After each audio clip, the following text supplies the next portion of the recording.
Thanks for joining me today. I'm glad you're here. My name is Jerrel. I develop games for a living. Today I want to discuss the recent news and the goings-on with Fallout being taken away from Bethesda and given to Obsidian.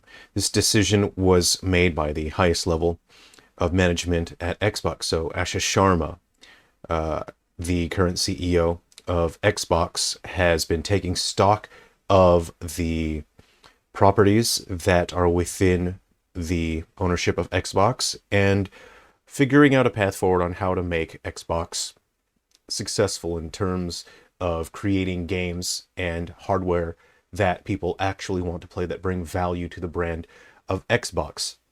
This is interesting to me because the previous leadership of Xbox, Phil Spencer, seemed to be making one decision after another that just kept digging a hole deeper and deeper for Xbox. So I don't want to approach this topic as some sort of stuffy industry professional. I'd like to approach this half as a gamer, half share my perspective as a game developer and as someone who watches the industry and pays close attention, but also as just a fan of games. And I think this is such an interesting topic.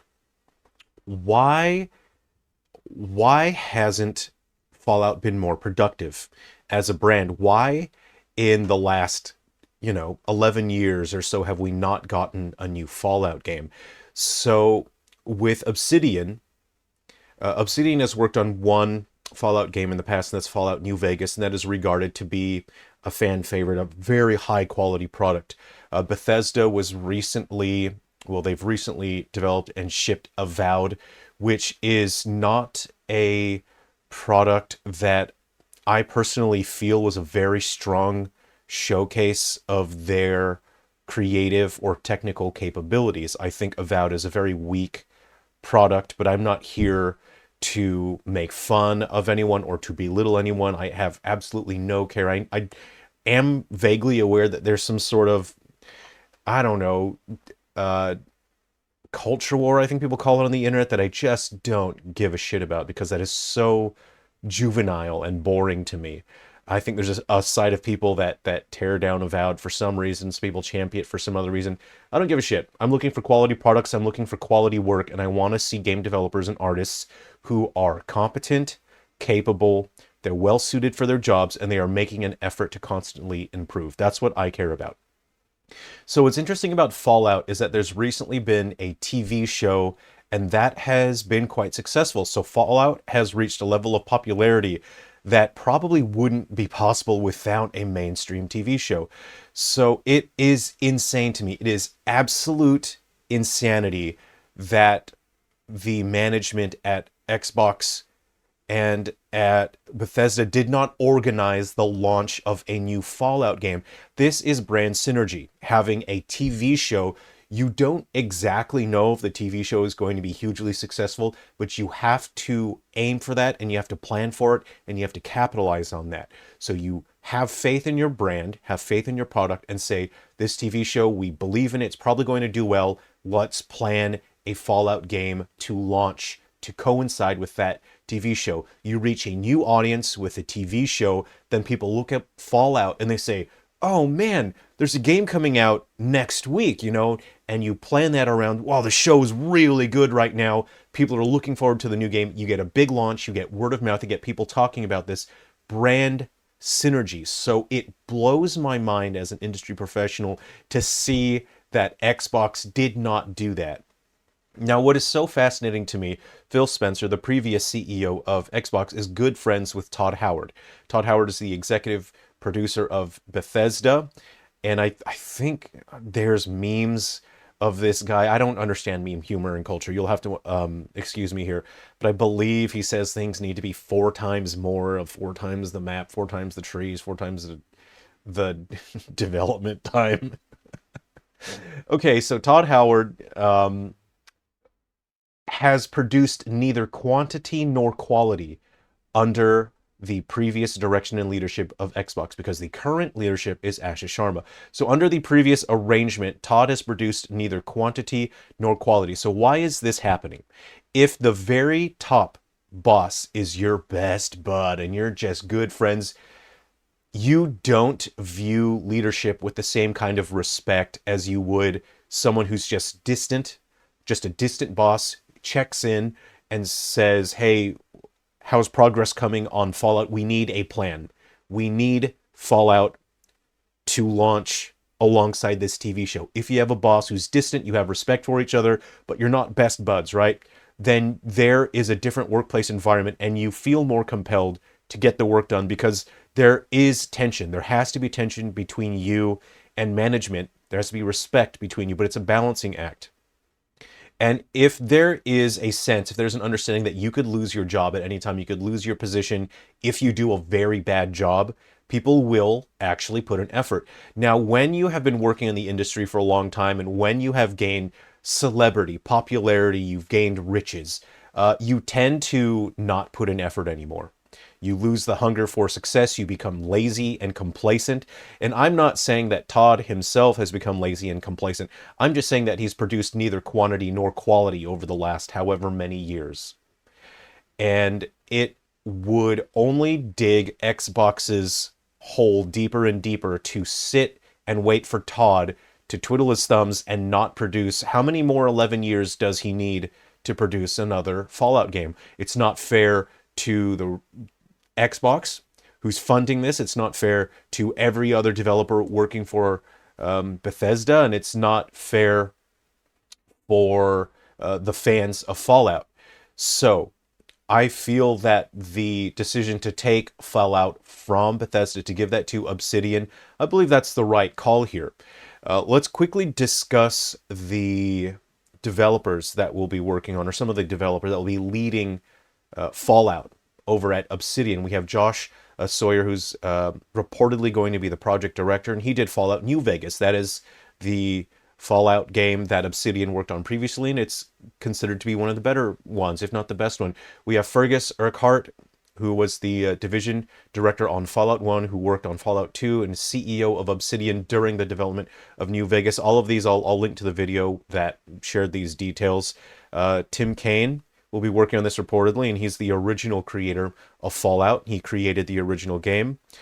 He also has a YouTube channel, which is very fascinating if you're interested in Fallout and game development. I recommend checking out Tim Kaine. I'll put a link in the description. We have Leonard Boyarsky, the lead artist and art director of Fallout 1 and the original game designer for Fallout 2, and John Gonzalez, lead creative designer and writer for New Vegas. So we have strong talent here. We have industry veterans who have worked on Fallout before. They have a proven track record. They'll be working on the new Fallout, so it's not as if Asha Sharma has taken Fallout and just giving it to brand new devs and said, here, just quickly make something, right?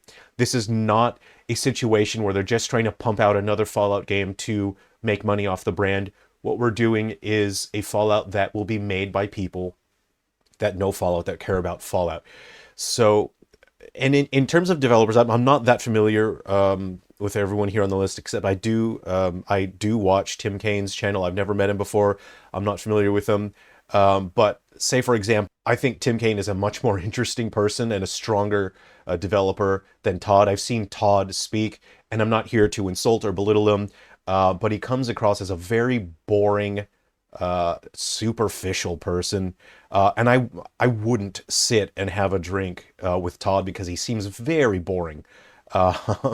Really full of himself, but I would have a drink with Tim Kaine. Tim Kaine comes across as genuine, very interesting, and also he's the original creator of Fallout.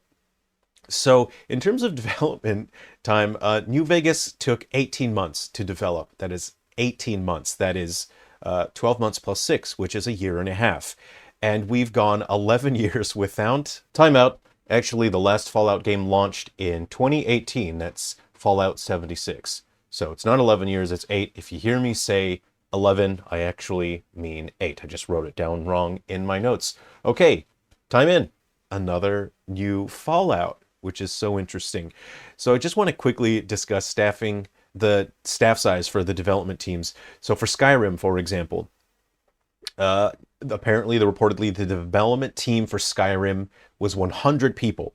And Skyrim launched 15 years ago. Technology for computers was significantly more basic back then, but that means that the skill that the actual developers had was much higher. The more work that technology does for you, the less that you develop, the less understanding you have as an artist, as a programmer, as an engineer, as a creator.